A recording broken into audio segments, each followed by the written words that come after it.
dhalatay waa kow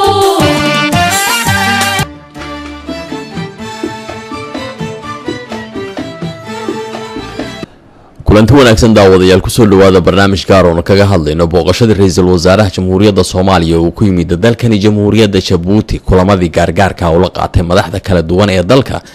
iyo waliba qodobadii kala duwan ee lagu heshiiyay muddadii ra'iisul wasaaruhu halkan ku sugnaa dawladiyo shicib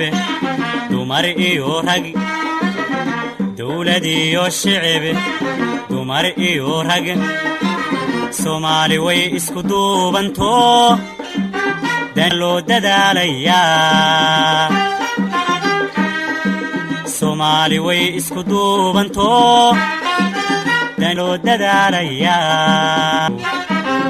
ودلكاغي دقنيو وددكاغي دباليو ودلكاغي دقنيو وددكاغي دباليو ودغنيني ودغنيني استريلو ددك سورا ra'iisul wasaaraha jamhuuriyadda Soomaaliya ayaa markii uu yimiday wadankani jamhuuriyadda Djibouti waxa airportka caalamiga ah kaga hortagay ra'iisul wasaaraha dalka Djibouti Cabdulqaadir Kaamil Maxamed iyo wasiirka arrimaha dibadda Maxamuud Cali Yuusuf iyo xubno kale oo ka tirsan golaha wasiirada ee dalkani Djibouti iyo xildhibaano waxa sidoo kale goobtaasi joogay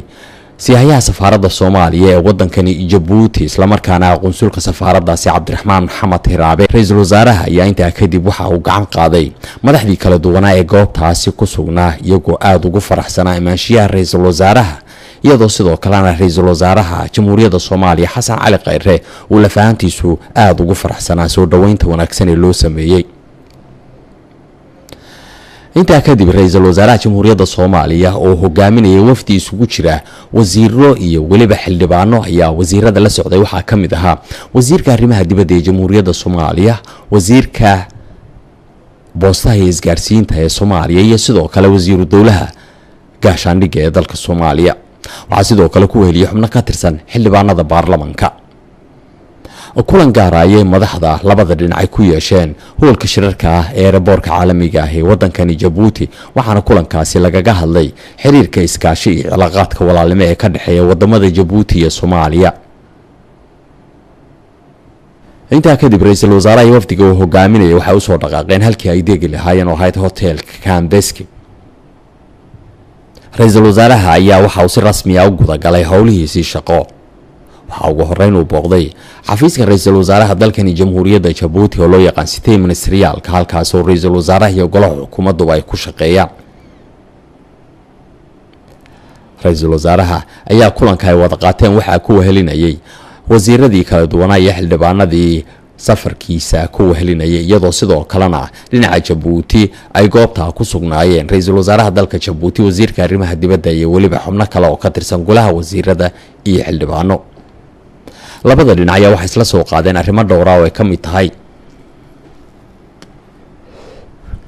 heshiis ay hore dalkani Djibouti u kala saxiixdeen wasiirada arrimaha dibadda ee Soomaaliya iyo Djibouti oo dhowr ah waxaana heshiisyadaasi kala duwan goobtaasi qalinka loogu duugay iyadoo labada dawladoodna ay isku raaceen inay iska kaashadaan dhinacyo kala duwan haddii ay noqon lahayd dhaqaalaha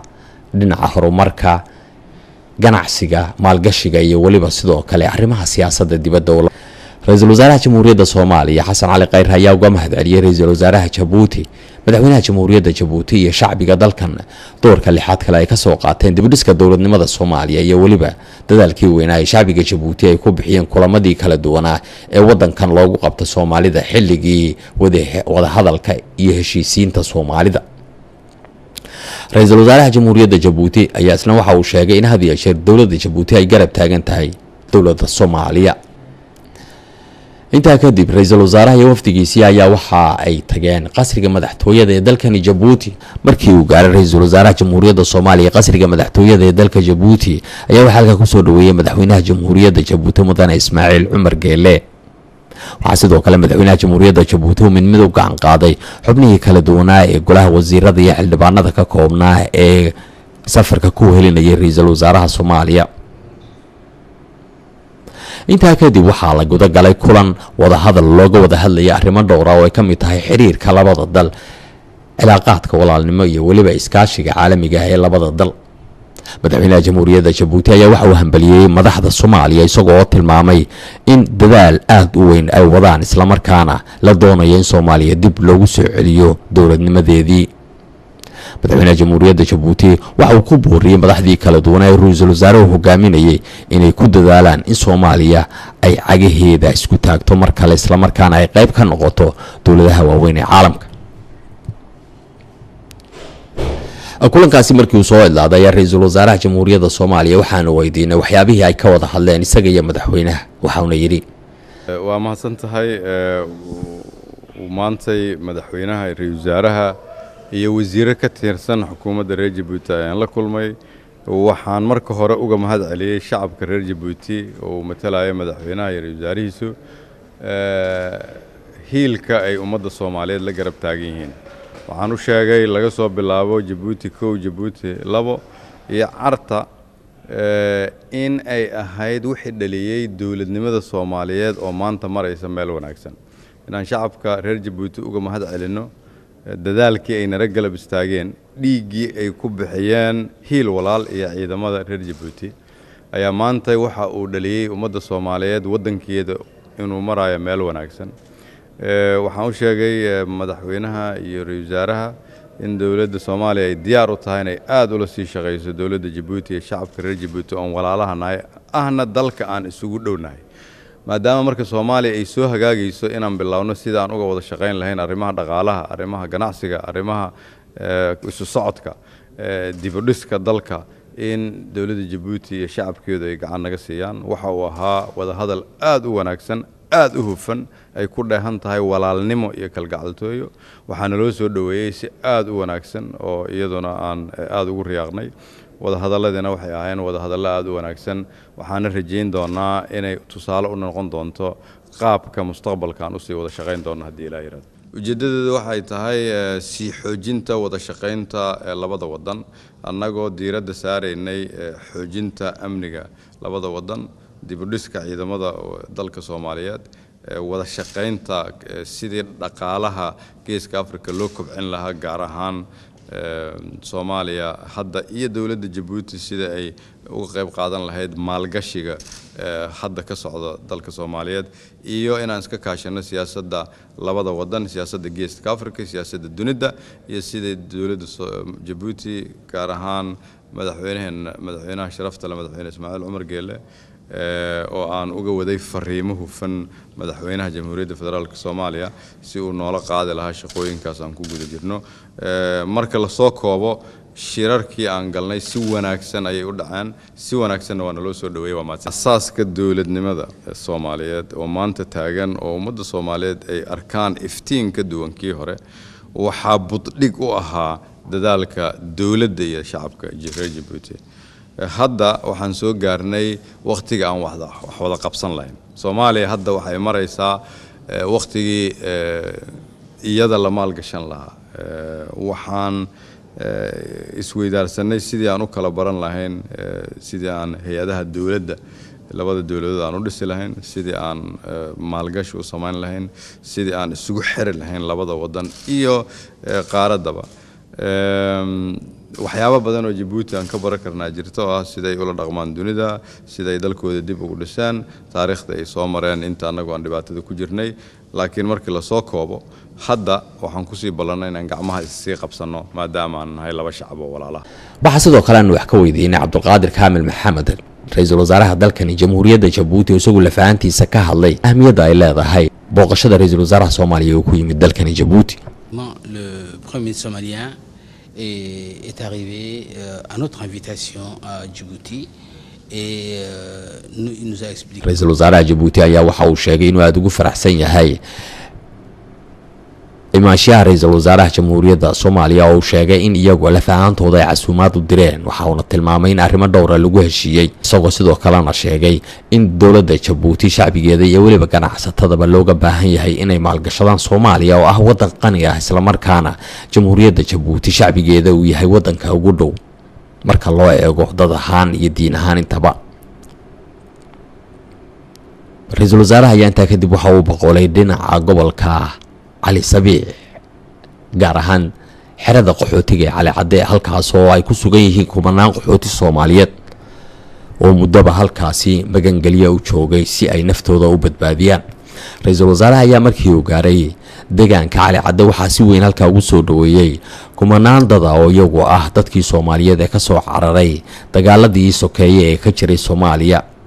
waxaana ka muuqday dadkaasi farxad iyo rayn aad u wanaagsan iyaga oo aad ugu faraxsanaa in markii ugu horeysay uu yimiday mas'uul Soomaaliya marka loo eego darajada ra'iisul wasaare, wasiir, madaxweyne iyo kuwa kale intaba.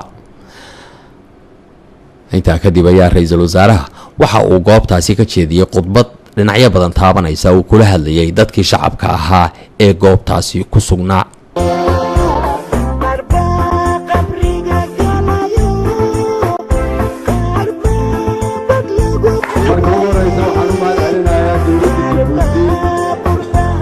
shacabka iyo madaxdaba oo ugu horeeya madaxweyne Ismaaciil Umar Geelle oo idiin ogolaaday inaad si nabad ah sharaf leh aad uga mid noqotaan dadka reer Cali Cadde iyagoo idinku soo dhaweeyay gacmo furan, walaaltinimada ay idiin muujiyeenna ay idinla qaybsadeen intii yareed oo ay haysteen. waxaan leenahay way mahadsan yihiin, abaalkaasna waan u haynaa. waan ogahay in qofku marka uu qaxooti yahay ay dhib badan tahay. waan ogahay dalkaada hooyo marka aad ka maqan tahay inay tahay wax aad u dhib badan, laakiin qaxootinimadu ceeb ma ahan. waxaa keena dan, waxaa keena duruuf. waa waqti aan weligiis jirin oo ku meel gaar ah oo laga baxo. waa aaminsanahay in kastoo halkan aad nolol fiican ku haysataan, amni aad ku haysataan, qaarkiin laga yaabo inay shaqo ku haystaan, xuquuq aad leedihiin, haddana marka ugu dambaysa meesha aad ku heli kartaan nolol waarta waxay tahay dalkiinna hooyo.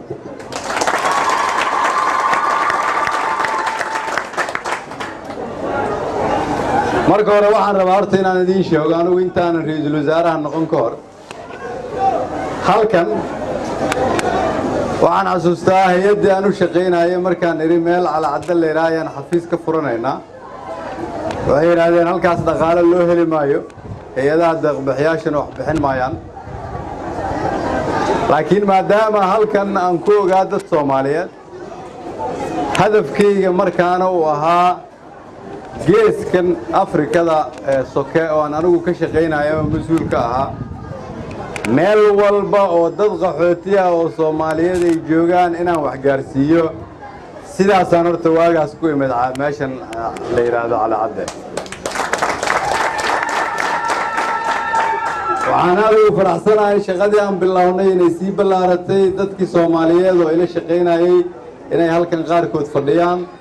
qaar kalena ay ku soo biiraan, idinkana ay muuqato in noloshiina ay intii ka sii hagaagsan tahay. runtii waa wax lagu farxo. marka anigoo ra'iisul wasaarihii Soomaaliyeed oo imid Jabuuti, waxay la noqotay ceeb inaan ka noqdo anigoon idin soo salaamay.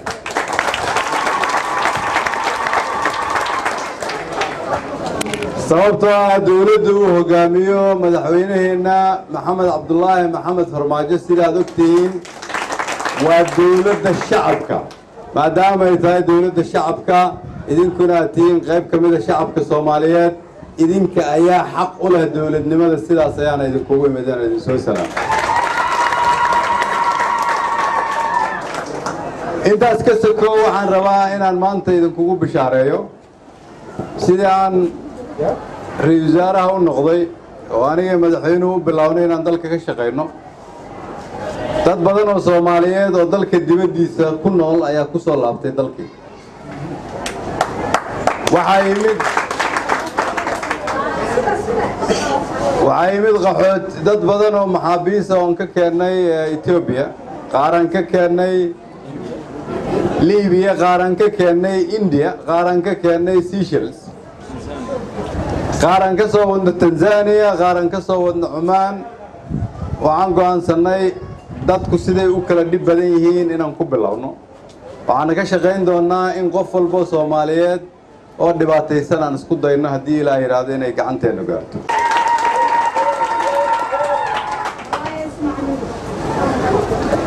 inta halkan aad joogtaan maadaama aad iskuulle haysataan waxaa la rabaa carruurtiina inaad iskuulle u dirtaan waayo dalkiina wuxuu marayaa meel wanaagsan mar dhowna waad ku soo noqon doontaan marka aad dalkiina ku soo noqotaanna waxaa la idinka rabaa carruurtiina inay leeyihiin xirfad si isla markiiba ula falgalaan dalka qaybna uga qaataan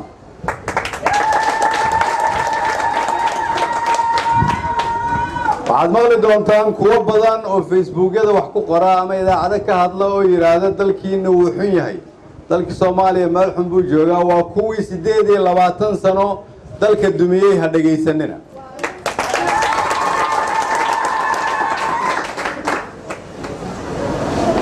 waxaan idinkugu yimid anigoo ra'iisul wasaarihii Soomaaliyeed idinkoo qaxooti halkan cali cadda ku ah waxay tusaale ka tahay isbeddelka dalka Soomaaliyeed ku dhacay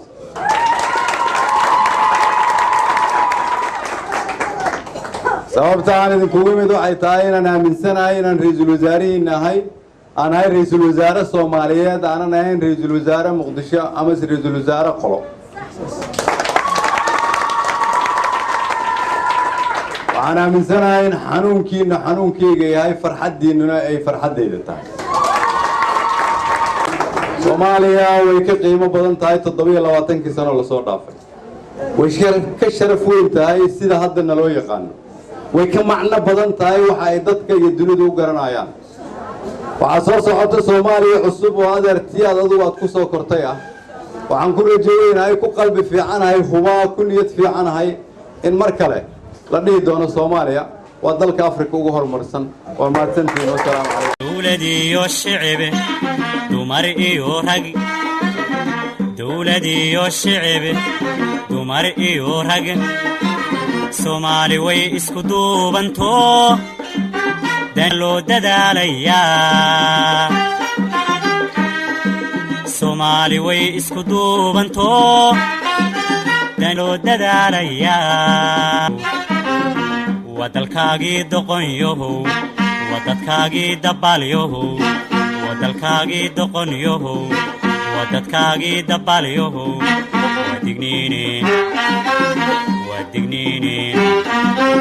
wadigniine isdaryeelo dadka soo raac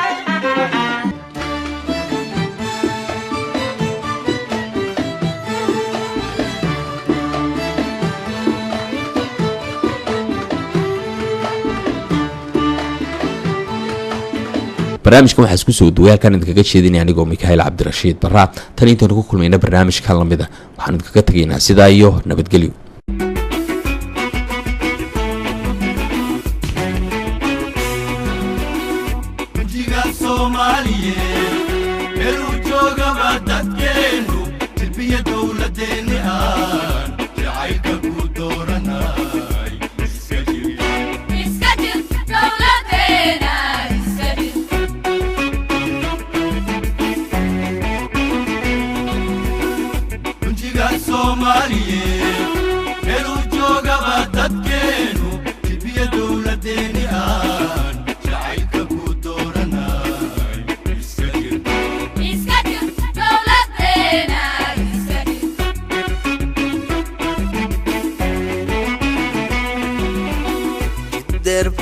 ka horeeyo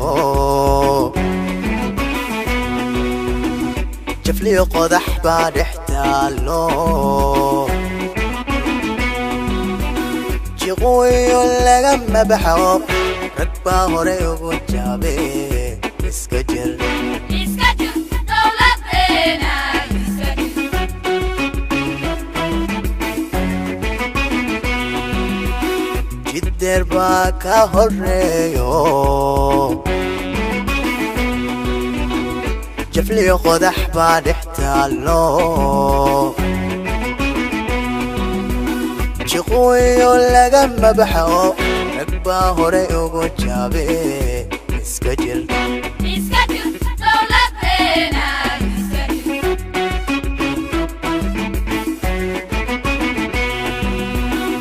kuwa jira kula jiro haddana kaasii jiro jirkana midabkaaga lo عدو كوجبينا إسكتر دولتنا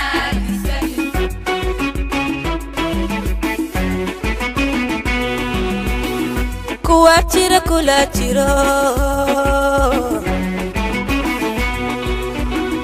عدنا كاسيتيرا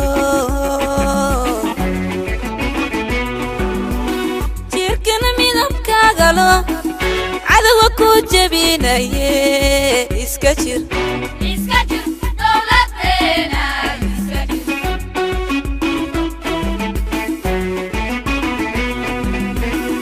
qabyaaladii waa jareexo dadkay ka jeedisaayo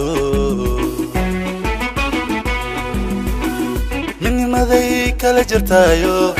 jabiyo waa nacsabeele iska jir دولتنا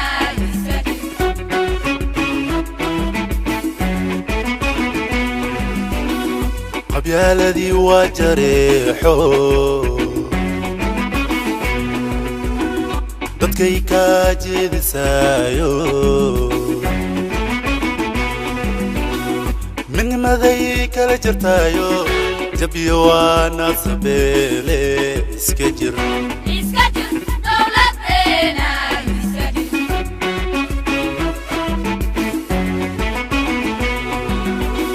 قربا جرا جلو قبا إنا قران كنو جري جلافنا للربو وانا قوتي حنجي حيني اسكجر دولتنا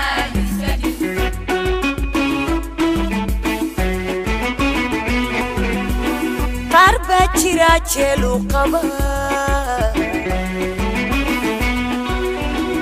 إنا قران كنو جري جلافنا للربو وانا قوتي حنجي حيني اسكجر دولتنا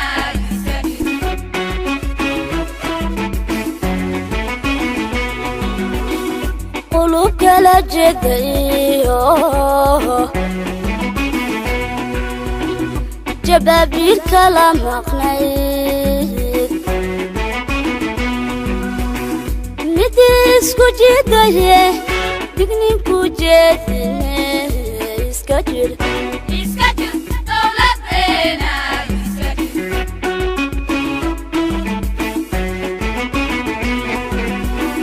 قلوب كلا جديو جبابير كلا مقنعيد مديسكو جديه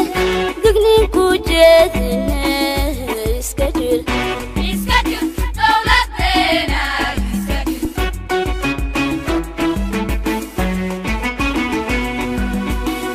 musuq waa joor falweyn oo jeebka lagu wada gurtaayo caruurtay jalinayaane iska jir دولتنا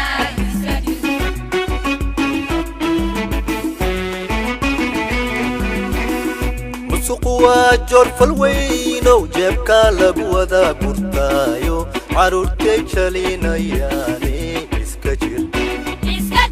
دولتنا